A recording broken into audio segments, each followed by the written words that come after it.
let's go on. I just had a few questions, and this is just conversations. Okay. The first thing we want to know was, how did you come up with your name? Which one?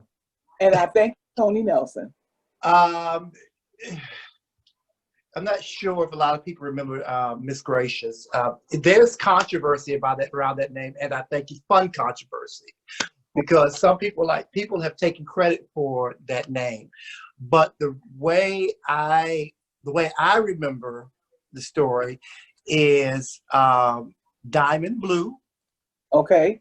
used to go to see Miss Gracious, and Gracious used to do Diamond's hair, and whenever Great Diamond would finish, she would say, "And I thank you." Okay. And Gracious thought that was the funniest thing in the world. She thought it was hilarious, "And I thank you." And so when I start emceeing, I would always say, "And I thank you."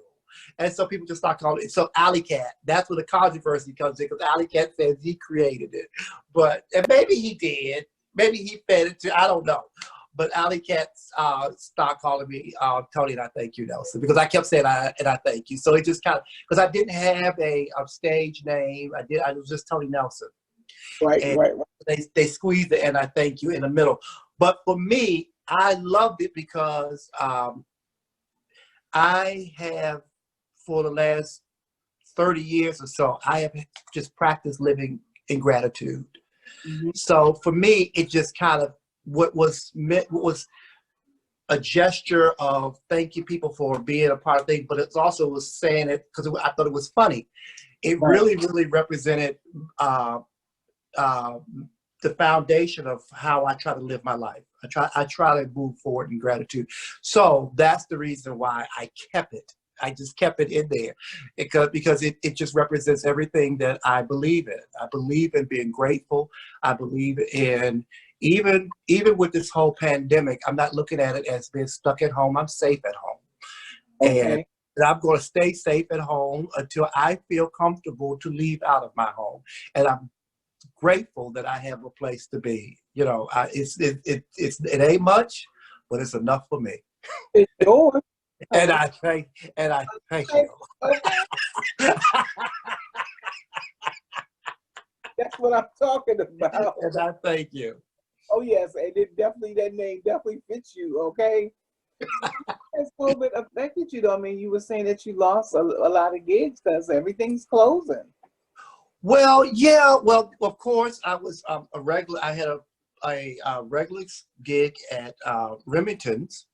I'm not Remington's, Ziegfield's. I apologize, for the first and third Fridays twice a month, and that was a really smoking hot gig. I mean, every first and third Friday, Darren Wilson, that place was packed, and we were really proud of the show. I have to say, because of course people came out for the party, and the party was hot, but somewhere maybe like the third or fourth show, we realized that there was a crowd of people that was coming I should say just for the show, but that was coming for the show, and they stayed from the beginning to the end of the show.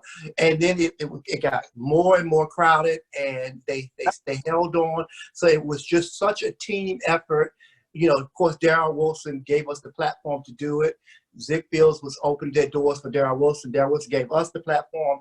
And then I think it was just a combination of me and DJ Cedric on the ones and the twos. Come on now, how you gonna lose to that combination? And then he coming in and out, you know, he and I had great rapport.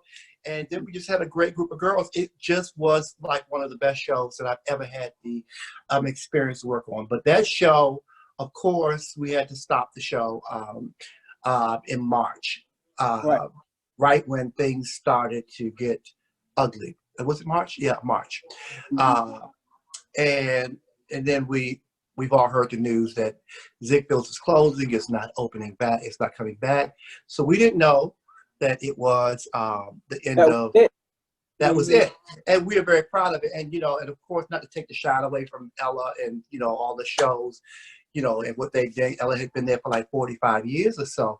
But we were proud that we feel, and I'm going to say it, that little black knight that could stayed there. And I believe we kept that club running because the place was jammed packed every first and every third Friday for Wow.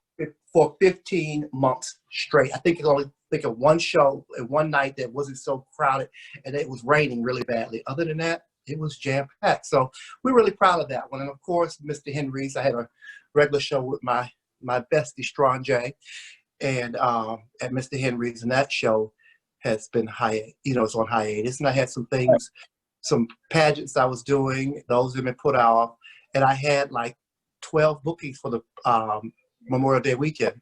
Oh my gosh. Yeah. You'll be back next year. No big deal. I was, people were like, oh my God, you lost all that money. I know I didn't lose a thing. I didn't lose a thing. It's just the bank.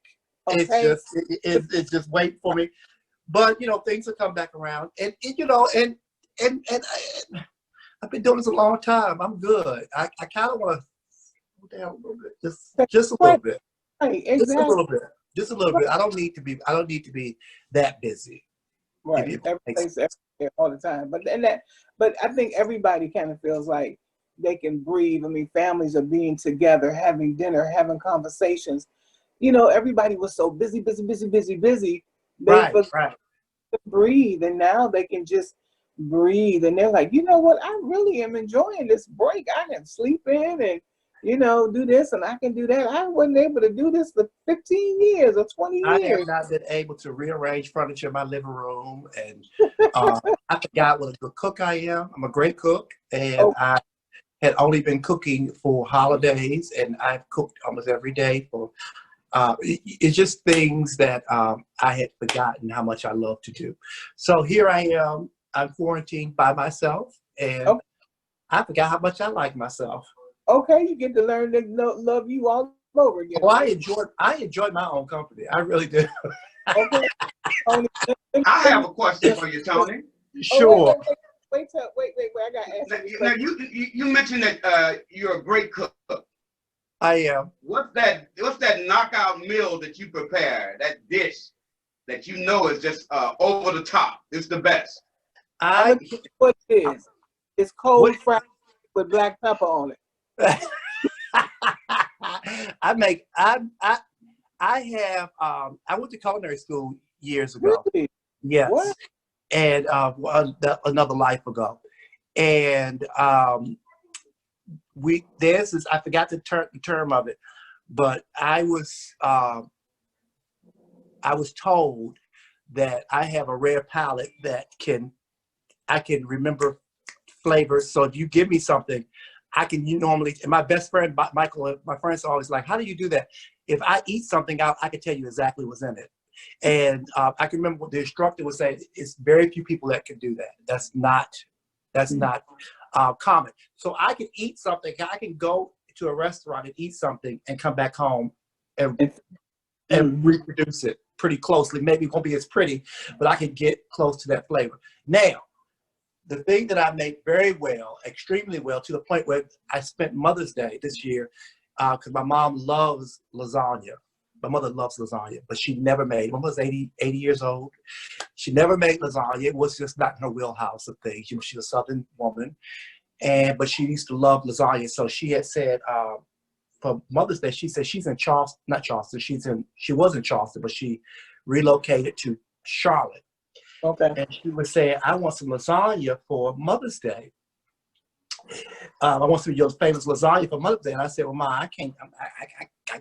How do you want me to do? Make it and send it to you? And she said, if you can make it, I certainly can make it. I said, okay. She said, I just want you to tell me how to make it. So what I did was I ordered the ingredients and sent everything, because it's really it has a lot of steps to it.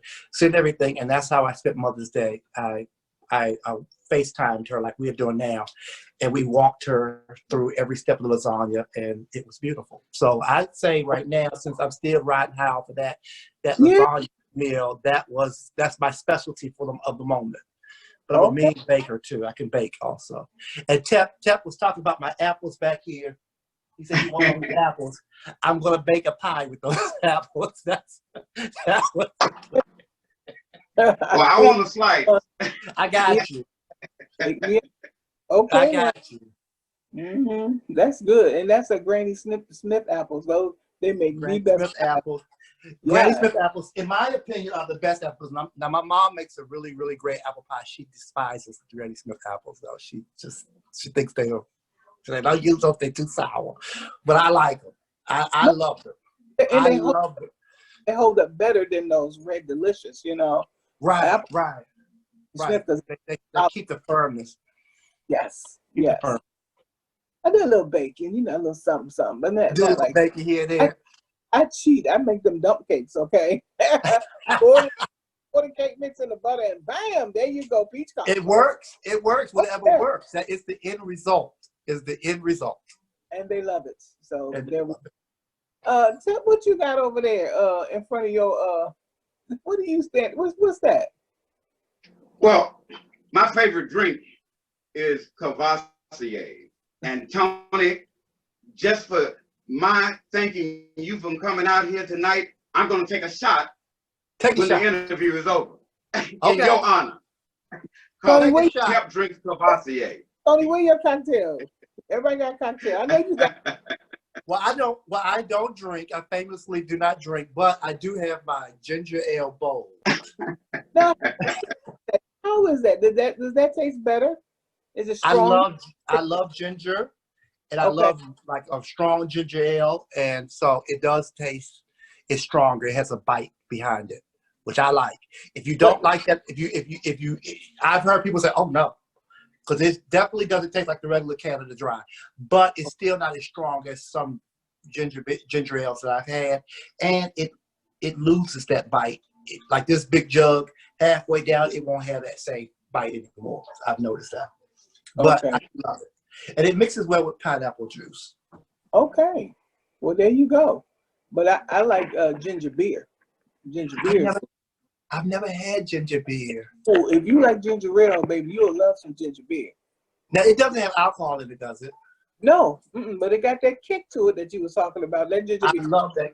I love that kick. I love it. I love it. So I love ginger. I put ginger in everything. So Next time you out, just get you a little ginger beer. You go, I see it all the time, and I was like, I'm not gonna try it. no beer in it. All right. Well, thank you for our toast to Tony Nelson. Yeah. I have another question for him though. Okay. Tell us a little bit about your style of presentation when you perform. It's unique. I understand. It is unique. But you know what? It's something that's catching on now. It's all the rage now. Everybody's doing the beards and the dresses and all that stuff. And I feel like I started kind of a movement, if you will. But the beard and the dress, I'm not sure. You all probably know Reggie Ray and Alley Cat and Vicki Box. Of course. This, believe it or not, that whole persona was created by Alley Cat Blue, my son Monty Bloomington, not Monty St. James, sorry, excuse me, Vicki Box and Reggie Ray. Because when I first started to MC, again, it started. I went to New York with and I went to me and Gracious. We went to Escandalo. And Harmonica Sunbeam was on, hosted, and I was laughing, and Gracious turned around and said, "What the hell are you laughing at?" And I said, "She is hilarious." She said, "Yeah, she's funny. She's very funny, but you are as funny as she is. You are just as funny." And I was like, "No, yeah, you are. And matter of fact, you're going to host my next birthday party." Ooh. And I was like, and Gracious just had this birthday party that everybody used to come to. It was like a famous birthday party. And I was like, well, Racine always hosts that birthday party, not this year. You're going to host it. Ooh. And I was like, yeah, because, and you know, I was like, oh, I didn't take the thing, take it very seriously. And next thing I know, Gracious had this big fly out, my birthday party, and it's going to be at the Calaveras and hosted by Tony Nelson. Just for it was Tony, and I thank you, Nelson. And I came out, and so I was so scared. And Shaquita Lee and Alley Cat said, "We're gonna help you." So they dressed me up as Sylvester, and they came out there with the Weather Girls, and we did Disco Heat. Okay, okay. Disco heat, and then I just got, and then I took that off. I came back out with my regular clothes, and I got on the microphone, and I started cutting up, and it worked. It worked, and people were like, "Oh my God, you were funny. You were this. You were that." It really was supposed to be a one-time thing, and then people wanted to start booking me a little bit, and I really enjoyed it. You know, you get the applause, you be like, "Oh, I got to get back on there again. I got to do it again." And so I wanted to do it. And then I found it was very difficult. I was getting booked, but people didn't, were not gravitating towards me coming out in my suit and tie. Now I could wear the hell out of a suit and tie. Okay. I think that's what I like. I love a suit and tie. And I would come out in my suit and tie, but people were not buying it. You know, and Tink had the market wrapped up on the male MC. He has the best voice. I don't have a voice like Tink. I mean, Tink's voice, his speaking voice is just huge. And I couldn't compete. And I remember telling Alley Cat and Reggie Ray that I'm going to quit. I'm not going to do it anymore. And Reggie Ray said, we're not going to hear of it. You're hilarious.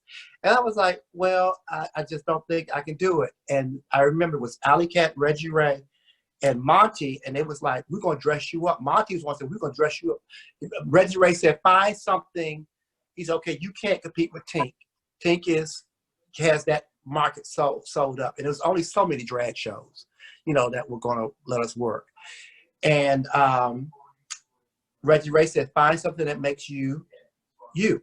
So find something that represents the Sagittarian that you see. He kept saying, Sagittarius are not the only dual personalities. He said, you know. And Monty said, we're gonna put you in a dress and you're gonna go out in a dress just with your face just like that. And I was like, what?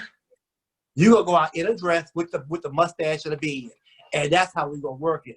And then I would say, oh, okay. And Alley Cats, and then Reggie Ray said, you can have anything in a costume shop at Howard University. And Alley Cat was like, and I'll make you some stuff.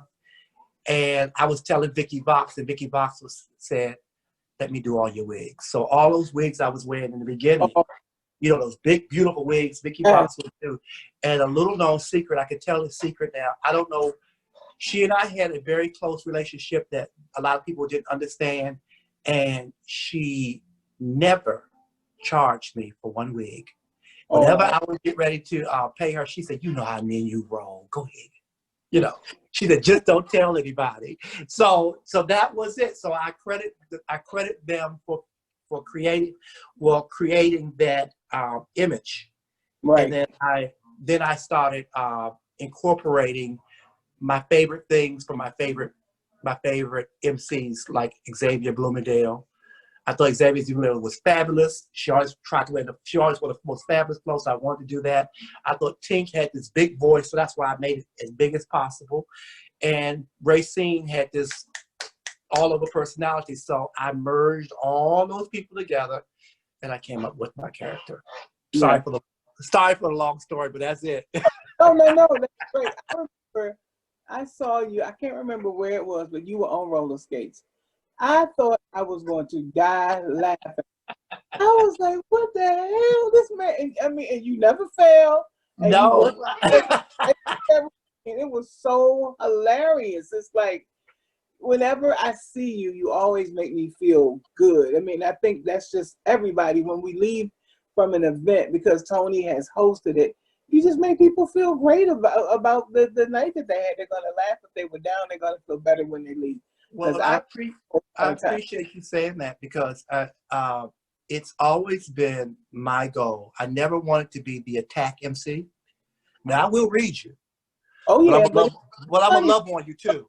I'm going to love on you, too. And most of my humor is self-deprecating. It's on me. And I might joke, you know, with the kids, you know, the people who are entertaining, because they want that. They want to, because it's keeping the audience hyped. But I never want to be that MC that is just being mean and nasty. And I always want to leave people with something. I don't want to turn it into a full-on religious experience. Of course not. Right.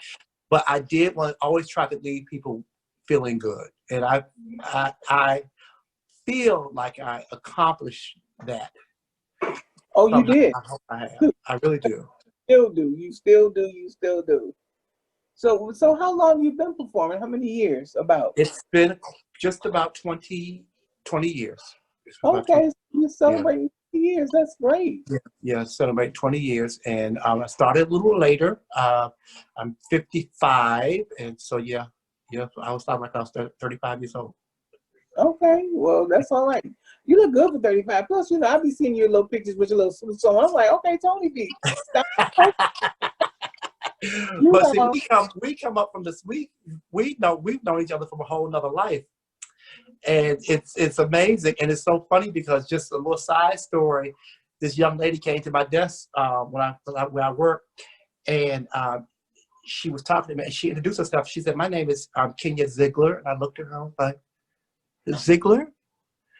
And then she said, "Yeah." She said, "Why do you say it like that?" And I said, "Do you know Arthuretta Ziegler?" You know Arthuretta Ziegler. And that face you just made, she made the same face. She was like, "Oh." Oh, She said, "That's my mother-in-law." I was like, "Oh." She said, "How do you know my mother-in-law?" I said, "I used to be her assistant like 30-something years ago." So We won't speak. Okay, anyway, yes. Well, yes, Tony and I met at the YWCA. A friend of mine was doing a program called Wider Opportunity for Women. And no, it was actually new. It was, what was it? I can't believe it. What was it, Tony? It was a new program. it was like the program that was teaching women to be construction workers and things of that nature. I can't remember the name of it though. So non-traditional employment for women. That's what it was, Right. new.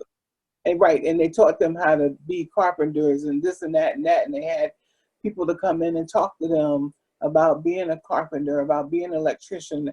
And a lot of those girls today still have those jobs. Right.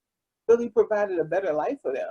Right. But we see everybody, "Hey, Tony, how you doing?" Okay, he said right there in the front and center, "Hello, here I am." Sure did. We encountered each other like 10, 15 years later. I was like, wait a minute, I know him. I Did you work at the Y? Yes. I remember seeing you on stage. I think it was at a Pride, like maybe a couple of years after that, and you was doing "And I Am Telling You," and you got on your knees. I said, "I know her."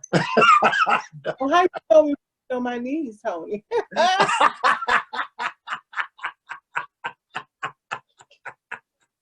Don't tell it. Oh, well, y'all boy. be cutting up. Y'all be cutting up. Oh, but this is the way we've been doing forever. This is the way we used to do it. That's right. That's right. Vicki, you've been so kind to me over the years. Of course, I love TEP. TEP has been amazing. Yes. And I've had the blessings to meet people from all over the country during this gig. And I appreciate you guys so much. So we lost somebody. Oh, my battery is getting low. I'm about to plug her up. I got it right here. That's ready.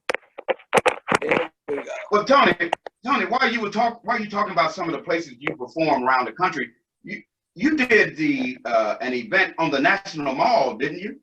I did. I've had the great pleasure to do an event on the National Mall. I hosted a drag show for Pride maybe like 5 or 6 years ago. It was Darryl Wilson had a big drag show down there, and I was the MC. So that's one of the things that I consider one of my biggest highlights in my career. I'm so grateful to Darryl Wilson and Teresa Beavers Jackson for believing in me, believing that I was the person that can man that ship, Mm-hmm. And it's been amazing. Well, that's great, and for 10 consecutive years. Yes, you were. Yes, this would have been the 11th year I would have hosted his event. Of course, as you know, his events. Of course, it's all been it was canceled this year, but I'm still okay with that. I mean, we all needed a break. We needed a break. I know I did. Well, I was gonna be out there, trust and believe. I was gonna be out there the whole weekend. and all that heat. And all of it. I was going to be out there the entire weekend. But God saw fit for us to stay still. Sometimes you And not only that, but you've also done Shaquita Lee's show. I did what? You've hosted Shaquita Lee's show.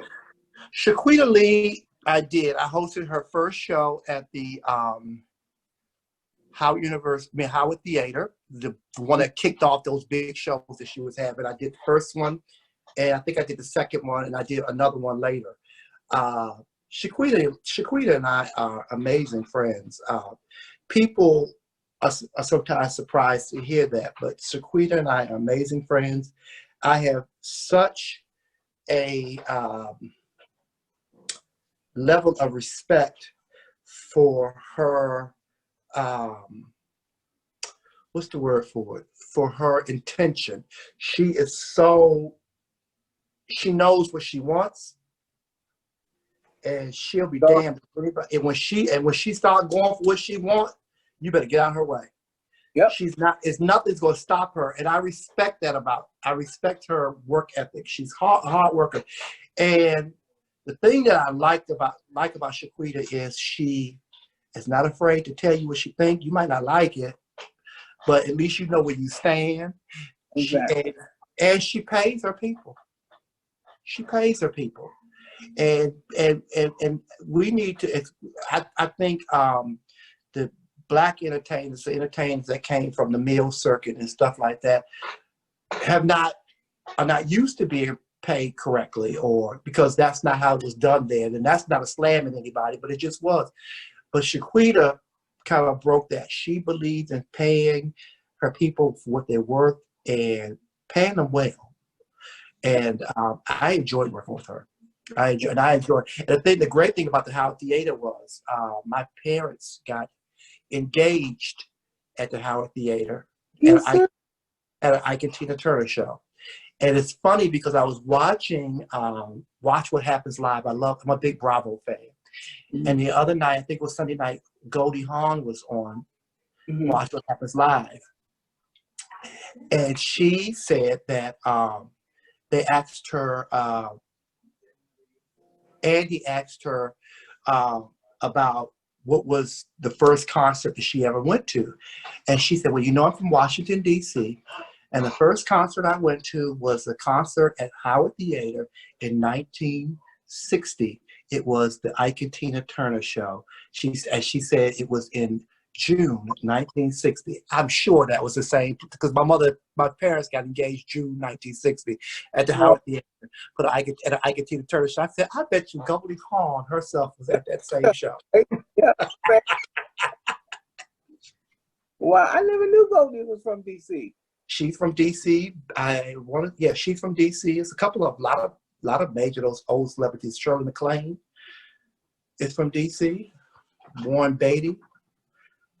All those old celebrities. I want to say Bette Midler lived in D.C., but she's from Hawaii. Really? I never knew that. Okay, see, you got coming all this information. I have a mind full of useless knowledge. What would I ever do with that information? I don't know. I'm so glad I have this platform to share it with you guys. You may want to write a book. You never know. And I have a handful of useless knowledge. I know these celebrities are from, blah, blah, blah, blah, blah, blah. Anyway. It would be the bomb if you had wrote a book. I thought about it. I thought about, I've been thinking about, I have some projects that I want to try to implement. And I've been thinking about what I want to do moving forward. It's, as we transition from this WTF into, which is the other name for my character, to other things. I don't want that character to go away. But I do want to transition that character into doing different things and bringing more people, reaching more people. So I'm looking forward to it. So a book might be on the horizon. Okay. Well, we're doing Swerve magazine too. Tell us a little bit about that on Wednesdays. I am one of the commentators for, we have Swerve Live. It's on WLBS Radio. It's at 10 o'clock every Wednesday night. It's a content-driven panel of 4 moderators. Jamil Fletcher, who is the editor-chief, owner, publisher of Swerve Magazine. He is the chief moderator of the show. And then you have Yarde Noir. You have L Train, and you have myself. Gracie Pendaris was the originally on the show. She was on the show for a year, and then she left the show to pursue other things. And L Train has come in, and we talk about current events. We talked about politics. We talked about what's happening, what's hot in the world today, and each of us have our own gift that we bring to the table. I'm supposed to be the person who brings the cultural edge to the discussion. Jamil brings the politics. Yarde brings the style, and L Train is more of the music aficionado on the show. It's a really good show. It's every Wednesday night at 10 o'clock. You can't find it on WLBS Radio. You can go to my Facebook page. I'm always doing a watch party when it comes on. So we'd love to have you guys join us. Yeah. Well, you know, I contacted him last year about being a guest on the show. Well, I guess deaf ears, didn't it? Anyway, okay. When did you contact him? Now, who I am Miss Vicki. You need to let him know she's a national icon. Okay. I will let him know. You know, he is the most darling person in the world, but he'll be the first one to admit it. He does have a tendency to, because he has so many different things going on with his regular job and running the magazine and the show and all that stuff. He has a tendency to, I'll get back to you. Mm-hmm. And then it falls to the crack. I do that too. That's why I had told, not Siri, what's the name of the thing? Alexa, to remind me. I had to tell her to send Vicki the bio. So it's one of those situations. Well, wait, let me tell you how, sometimes I still have chemo brain, even though it's gone. I took a nap and woke up, didn't know what time it was, where I was at. I'm like, oh, I got the interview with Tony today. What time is it? I was only asleep for 30 minutes. I thought I would sleep the whole night, child. It happens. It happens. So you know what, right? Mm-hmm. It happens. Yes. Well, TEP, do you have anything else for this young man? Well, I know he was the lead MC, and mm-hmm. he's also a board member and chief executive officer, for the Black National Pageantry System. Mm-hmm. And founder/mentor of Black National Prince and Princess. What are those events all about there, Tony? Give us an idea of what you do. Seems like a whole lot of work. It is a lot of work. It is a lot of work. Black National, it was founded by the legendary Monet Dupree of Washington, D.C., the doll of D.C., one of my dear sisters and friends. Who doesn't love Monet? I mean, she's the doll of D.C. She's one of the best. Tony. And it was founded by Monet, and but it's owned by Teresa Beavis Jackson. Okay. And 17 years ago, I volunteered to help her because I just wanted to really get my foot in the door, maybe 18 years ago. And then I moved from doing that to hosting, to being on her board, to being her COO. And then I want to start a mentoring program because for me, it is important to not just be keep everything here. It's about spreading and growing the community. And there's so many entertainers, younger entertainers. The Black National Pageantry System was for established entertainers to come and become it's a national system. People came from all over the country to participate, to become Mr. and Miss Black National.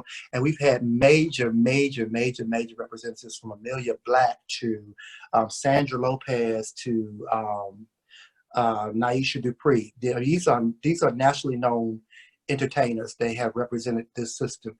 But I wanted to do something for entertainers that was trying to get a start, whether or not it was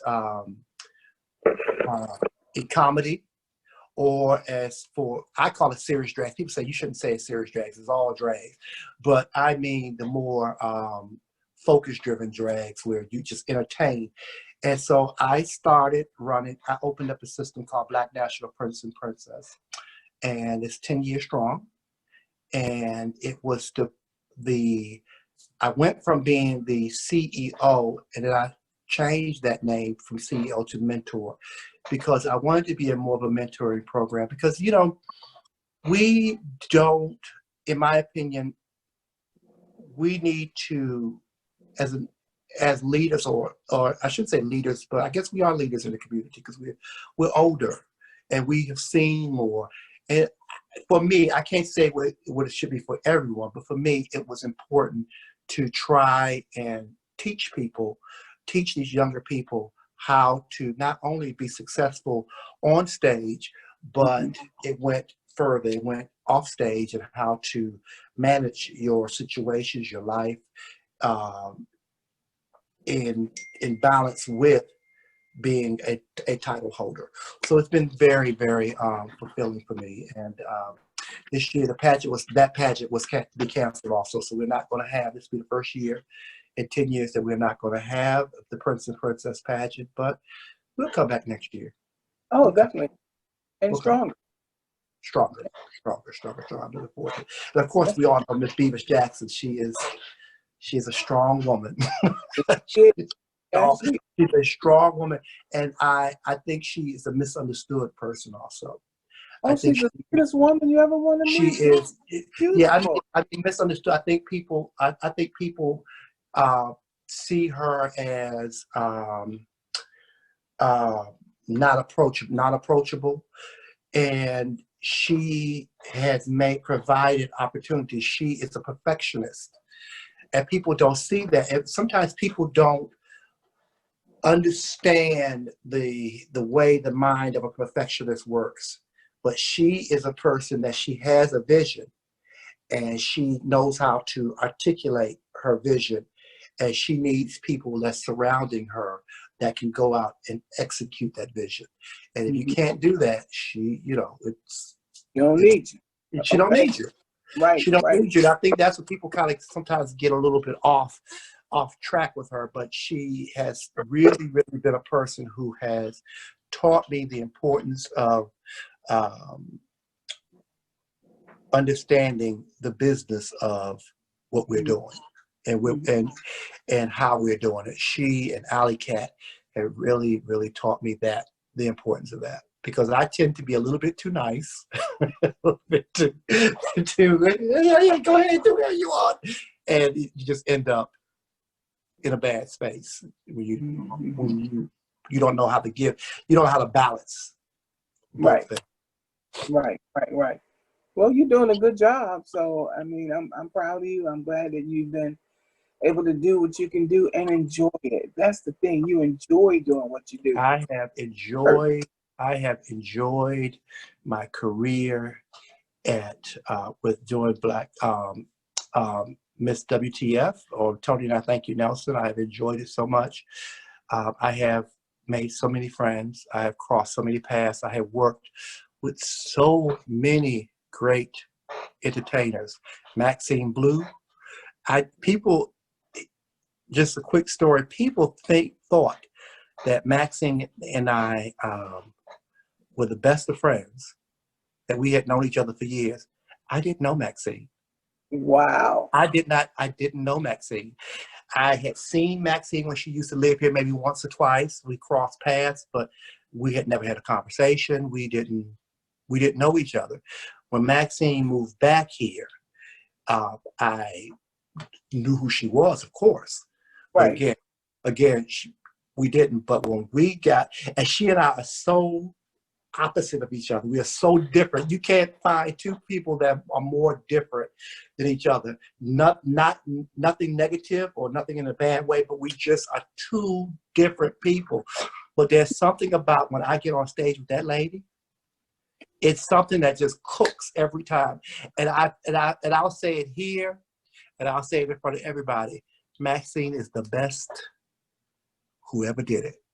Yeah. Her, as far when it comes to dropping stuff right off the top of her head, and she drops it and it hits that microphone and it's gone. I've never seen anybody who's quick on their feet than Maxine Blue, and I can tell I can be proud to say that I had opportunity to work with her. But I've also worked with Flame Monroe, who's now like a huge comedian now from the Tiffany Haddish events. I work with Harmonica Sunbeam, all over the country. So I've had the great fortune of working with these amazing, amazing entertainers, and they've all been very, very, very, very, very generous. Mm-hmm. That's good. I know when Remington's, I couldn't wait for Sunday.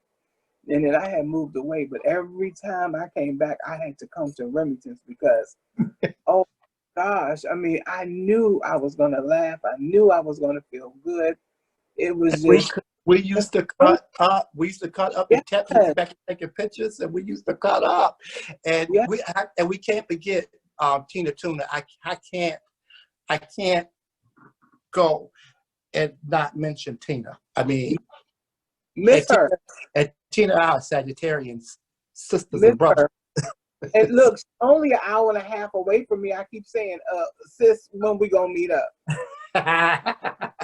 Well, you know, she in love. She's in love. And I'm happy that she found love too. Mm-hmm. I really am very happy she found love. I'm so happy. When I heard that you was the proud parent of 21 sons, I said, shit, I want to get with some of that when he got 21 sons. I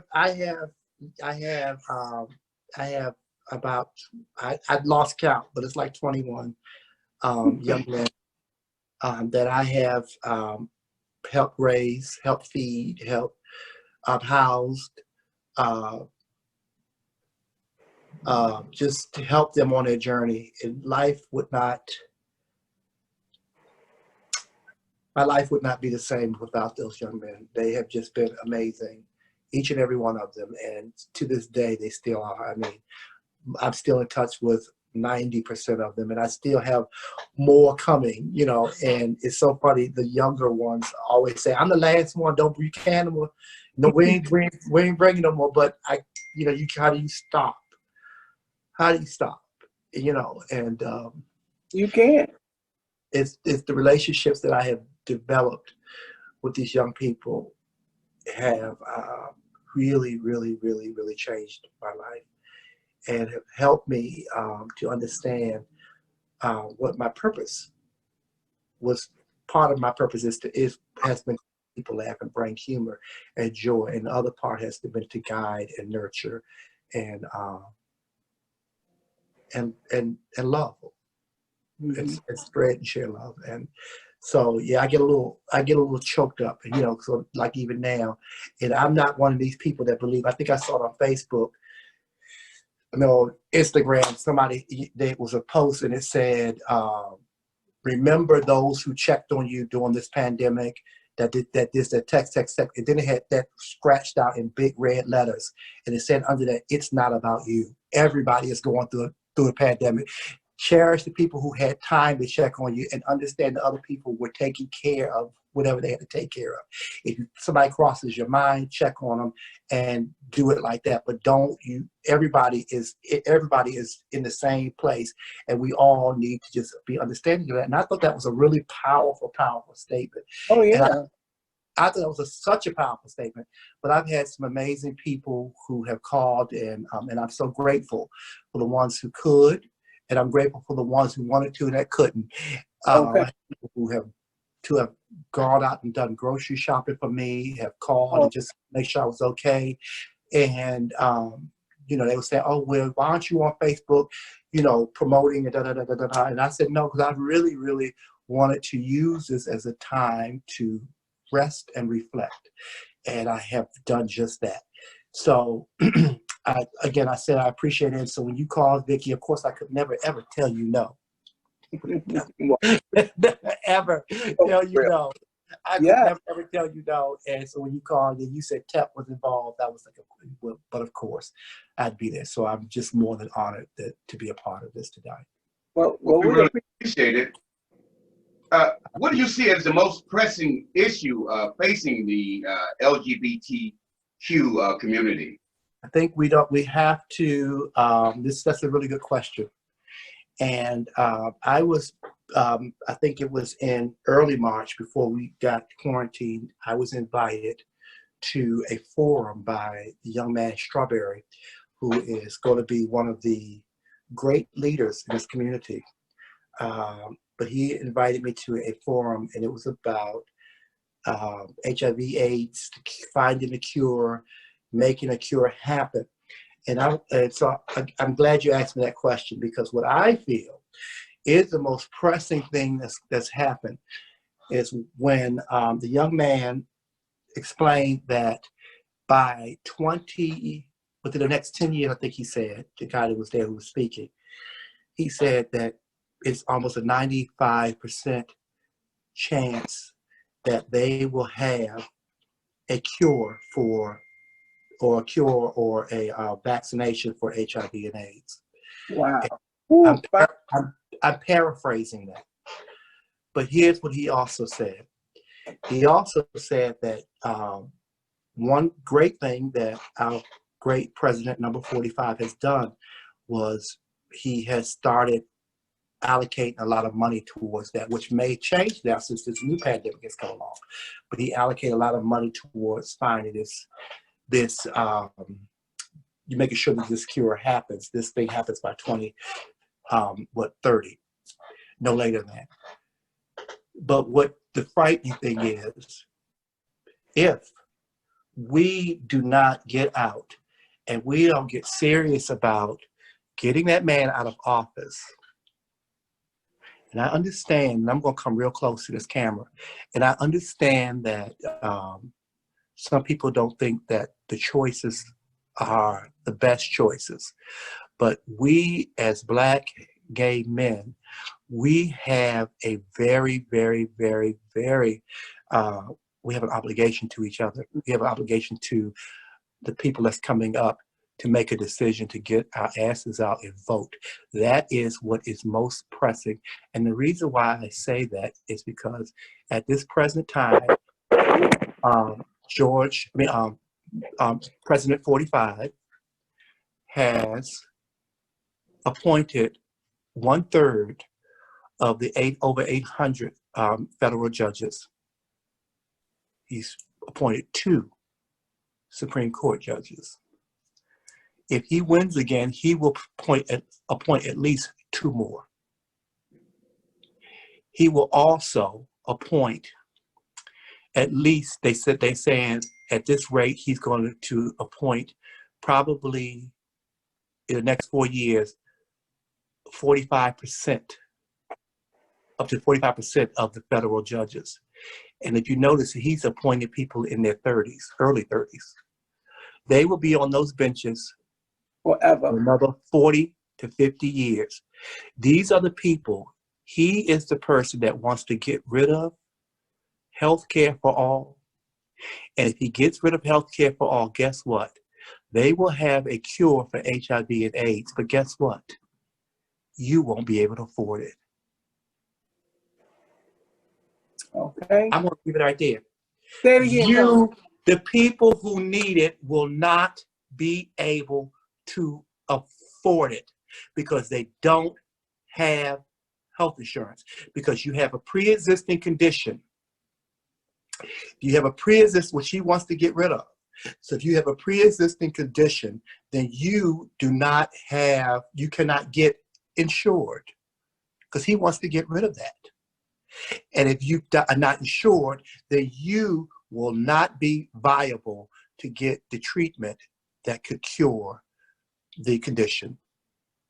So when you ask me what's most pressing for me, and I'm looking at these young people coming up, I say that's the most pressing issue right now. The immediate issue is to get out and vote and make sure that we displace this man. You see the division that he's rocking throughout this country. Oh yeah. I mean, this stuff is coming. This stuff is. I mean, it was happening before, but it's worse. And he is sowing these seeds, and that's the immediate.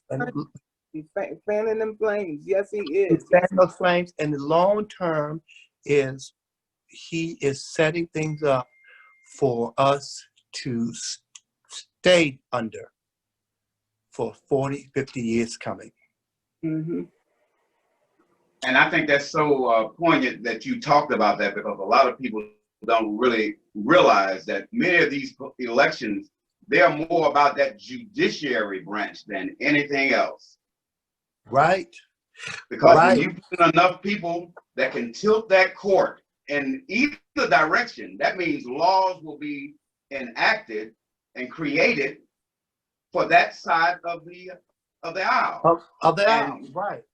yeah, and Right. many of those they don't think about the masses of the people. They Right. don't worry No. about that. The masses of the people. No. They don't. They don't. And so, TEP, thank you for asking me that question.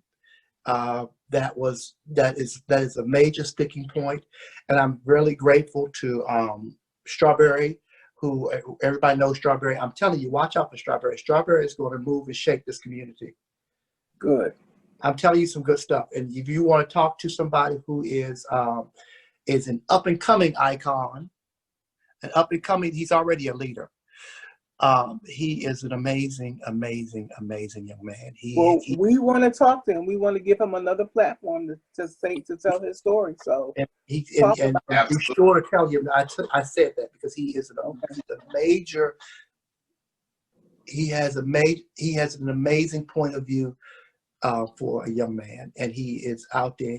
He's doing the work, and I see him being like Racing Pendarvis one day, the person that people are looking to help shape thoughts, and he's quite an influencer in the District of Columbia for young people. So.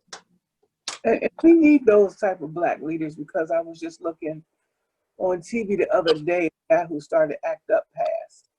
And, you know, I remember when we were marching in the streets in the 80s and laying down at 2 o'clock to represent all the people that had died of AIDS, and when we did the quilt and stuff. So we need our community leaders for this new generation, because they're like this. They don't even know about, you know what I'm saying? Right. They this with the thumbs and, oh, that don't bother me. No, they don't have a purpose and a cause to fight for, you know? But I will say this: my stage persona has really, especially since I was over the last 2 years, has really introduced me, or afforded me the opportunity to be introduced to a lot of young, smart, gay black men in this city. It's a lot of them. And they're doing the work. Antonio Driver, just to name one. There's so many people that are thinking and listening and implementing. And of course, I draw a blank when I'm trying to talk about it now. And even at the forum that I went to, just listening to the young people speak and the things they had to say, and their thought process was so amazing. AJ King is another one. Devontae Woolston, and all these people. These young people are people who are out there, and they're making a difference. And they're working. They're not just being in the community. They are working for the community, and they are providing places for people to discuss and try to figure out what's the next step for the community. I'm really proud of them. I'm really proud of them. There are a lot of influencers out there, young influencers, young smart people who are leading.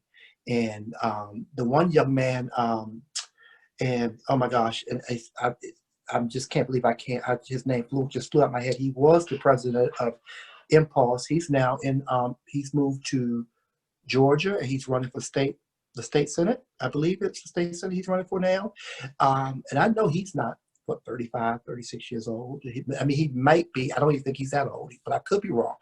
But I think we're in a good spot with people who want to or who are capable of guiding and leading this next generation forward. But they can't have the knees cut out from under them before they get started. And I pointed out Strawberry first because Strawberry just has this personality that lights things up, you know, and that to me, being a person who has depended on my personality, which I don't really have. Like I said, I don't have that big voice that I didn't really have. People think that Miss What the Fuck, excuse my language, is me. And that's not me. I mean, that is truly true. When they say, oh, there's a persona, that is truly a persona. Tony Nelson is really a little bit shy. I'm a little bit like, I'm not the person that's going to be running, you know, like that wants to be in a spotlight so much. So, but Strawberry is a person who is dynamic. He has that personality that he can get into places. Okay. It's so many young men. It's so many young people. Okay. Well, thank you for shining that light. Cause see, we didn't know. So that's great to know that youth is out there. So definitely, we want to talk to them. We want to help them to kind of, you know, get them, you know, out there. Right. Because you don't know how many other people don't know. So right. we can people, that'll be fantastic. Right. Right. Okay. And Tony, in consideration of what's going on with what just happened the other day with George Floyd, what type of life lessons or information would you like to get out to the youth, to the young people, particularly when it comes to policing in our country and when they come in contact with police?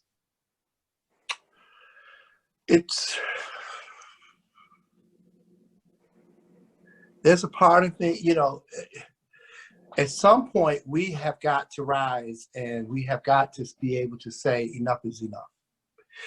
With that said, I don't want to see anyone get hurt, but you know, you tell people to not resist. If you get pulled over, you tell people to not give them reason to feel like they've been disrespected, but then we're seeing that people are not resisting, they're still getting killed. So I don't really have the answer. I don't know. I mean, this is something that that's really weighing on me on how to navigate. I just tell people, like my dad used to tell me, just be very weary and very leery of every person that you come in contact. And you know what I mean when I say person you come in contact with, and make sure that you know as much as possible. Right. If people don't know your information, the information that you have is what can save your life. When you don't know, just like the young man in the bird park, he had enough information to be able to say, this is the law. That's when she started. But if he didn't have enough common sense to pull out that camera, if he didn't have enough common sense to stay calm, if he didn't have enough common sense to say, this is what you're not going to do, if he didn't have enough foresight to say, please do not come close to me, I wouldn't have, but people would have been able to say, well, how do you know that he wasn't trying to attack her? But with him saying that, so he was very, very smart and deliberate in how he handled that situation. And okay, she was not the police, but if the police had come or had responded, and he had been thinking the way he was, and he had been doing the way he was doing, it could have ended up very ugly for him. So I just think we got to say, I'm going to tell them that you attacked me. Like they're going to believe me and not believe you. And he was like, okay. African American man, and but stay back from me. Stay back from me. He quoted her, what did the signs say, blah, blah, blah, blah. So that's the only thing I can say is we just have to be very cognizant of where we are at all times. We have to make these young people have to make smart decisions. We cannot be out drinking and driving and doing things that's going to create. I know, like I said, I don't want anybody to yell at me. I know people are doing, just living their lives like everybody else is. I get it. I get it. These white folks are living their lives and they're doing their thing and nobody's harassing them. And I understand we should be able to do that too, but we can't. But you would think that we already know just what the situation is with us, that we would govern ourselves accordingly. You would think, huh? You would think you would govern yourself accordingly, but let me say this to you. I think people just don't believe it. I think people had gotten very comfortable under the Obama administration. Oh, this narrative that everything was even and everything was hunky-dory and blah, blah, blah, blah, blah, blah, blah. And now we're seeing, and it is not just those folks down in Mississippi. It's not just these Trump supporters. This woman who was in that park the other day she gave a lot of money to the Obama administration for his election. She was a huge supporter of Barack Obama. She was a huge, she's a big Democrat supporter. So it's not just these people that go to the Trump rallies. It's not just these conservatives. You understand? So you have to be mindful. We have to remind ourselves that you are never, ever, ever seen as an equal to the mass majority of these people. I'm not talking about people individually, but I'm talking about people who feel afraid. People are afraid. These people are afraid that they're losing something. They are something is being taken away from them. Somehow, the things that have happened in the past, at their hands towards other people, might start happening to them. I think, and they've gone crazy. Yeah, they don't realize that we're all in like a boat. This world is like a boat, and we're all a part of it. So if this is going to sink, that means everybody's going to sink. It's not just going to sink some. We're all going to sink. So that's the way we need to look at it. It's a inclusive in a country that we're in, and when you start trying to hold people back, the country is missing out on its blessings, because that person that you're holding back, or that person that you killed, could have been the person that's going to discover cancer, the cure for cancer, or any of the diseases that are plaguing our world. We have to embrace Amen. Everybody. You don't know what you're stepping out. But I'm a firm believer. The spiritual side of me remembers the things that my father taught me and that my mother taught me. And one of the things that no good, never ever, you can't do wrong and expect good to follow you. Exactly. It catches you eventually. Exactly. It catches up with you eventually. And I think our president right now is teaching us. To, and I hate these cliche terms like to be woke and all that stuff. I was already awake, but he's teaching us, don't get too comfortable. Don't get too comfortable, because it all can go just like that.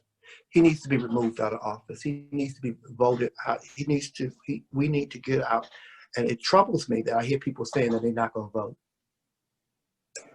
And it's so silly, oh my God. But if 30 million people feel that way, that's 30 million votes for him, because you didn't vote for Biden. Whether you like it or not. His people going to come out. His people going to come out. Oh, his people going to come out because they want him to stay another 4 years. And we have to come out. I mean, this election is the most important election that we have ever had. I mean, 2016 was important, but when he got in and he has done all the stuff that he's done, and he doesn't care. I'm the president. I can do whatever I want to. It's ridiculous. And can you imagine 4 more years of that? If he stays in another 4 years, America will not be America. It will be, I mean, they're already laughing at us. I'm moving to Panama. I'm out of here. I'm serious. I'm gone because I can't live in America no more. They're going to bomb it. It's going to be crazy. You watch. Because they're going to come for us because they know we have a leader, you know, that's a buffoon. But, you know, so it's very important that we have to vote. We have to. And all these kids that are turning 18, oh, they need to vote. I hope that they're all registered to vote. I hope that their mamas and daddies are really encouraging them to vote. And we say all those Black people that died for us to be able to vote, and we take it for granted and don't vote. I vote every year. And then don't forget we have the other election coming up for that House, for that Senate. We need to get McConnell, all them jokers, seats are up, and we need to get them out. They gotta go. They gotta go. They gotta go. Well, I know, Absolutely. I know in South Carolina, what's his name? Graham is lagging. The Black guy's kind of pulling ahead of him. So Okay, good. Yeah. Oh, he needs to go. They all need to go. They've been there for 30 years. It's time. And I hope who Biden gets in and we get good, that they'll change the laws. That these senators and stuff, they can only serve 4 years. Get the next people in here, you know? Because them being career politicians making all this money and they working maybe 2 months out the year. That's ridiculous. Get the best health care. They get all of this. They don't care about the people because they don't have our struggles. You know, Right. They don't have to worry about not eating, not going to the doctor. It's all taken care of. You know, the kids go to Ivy League schools and all of that. They don't care. You know, so Right. it is that we vote. Voting is our voice, period. And I encourage all of the young people out there to consider consider getting into politics, because you can make a difference. Instead of being sitting on the sideline, get right there in the fight and fight for us. We need it so much. Agree. Yep. So Tony, Yes, sir. I want to thank you so very much for coming out tonight. I say coming out like we're at the club there. I want to thank you for being a guest on our show tonight. You've been very enlightening. You're an extremely funny man. I tell you, you have to see Tony. You got to see him because it's never a dull moment on the stage. He brings it. Well, thank you so much, Tep. You have been such a good friend to me, and I appreciate you. And Vicki, you know I love you. Thank you so much. And we thank you. So we'll get all those numbers and stuff. But if you know anybody or anybody would like to come, I'm sorry, that was me. And talk about what you do, what you got. We got y'all. This is our platform. I got you. So TEP developed this for us, and yes, it's free. It don't cost anything. So we just want you to come and talk and share, because knowledge is power, and us sharing our knowledge with each other is very powerful. Okay, so we appreciate you for sharing what you shared. Got to know a little bit more intimately about, and I thank you, Tony Nelson. So thank you so much for sharing. Thank you for having me. Thank you.